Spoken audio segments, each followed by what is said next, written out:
Jied khnang yagani ke jing roi bangan roi na ka BYNTA kitu gibadan happening ke jingkit ka bakhya agi jingmut ki pyrkhat ki jungki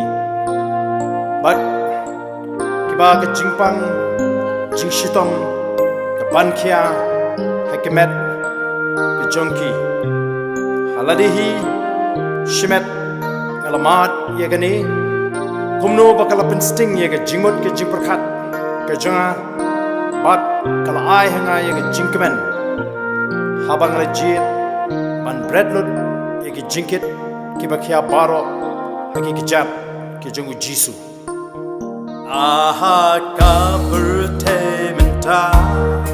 im yok serlem ni rupa bat pi day ban im ha peng bon jing guna token mau kom no upa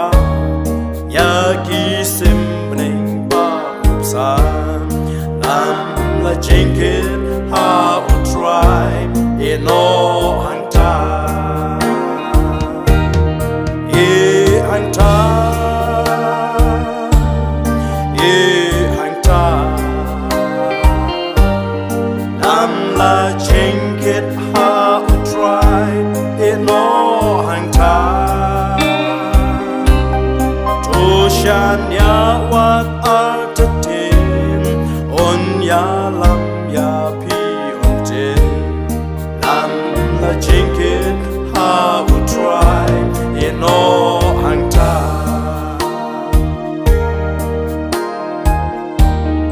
na ka met ka pang ka chia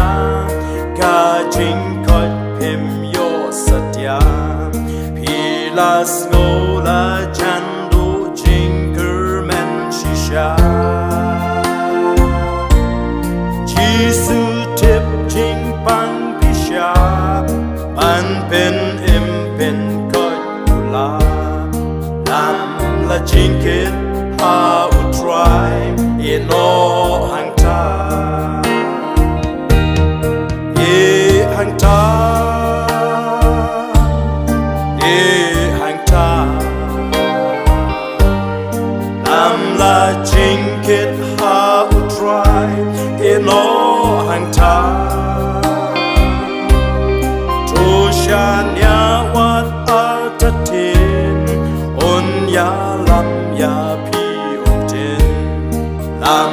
la jingkit ha utrai ino hangta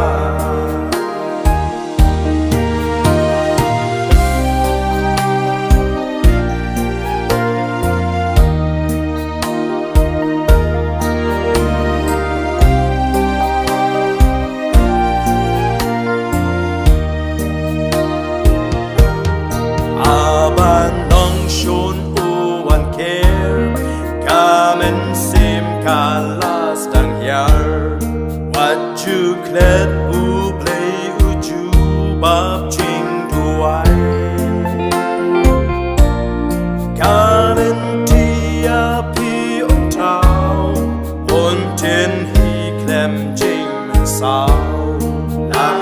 la jingkit ha utrai ino hangta hangta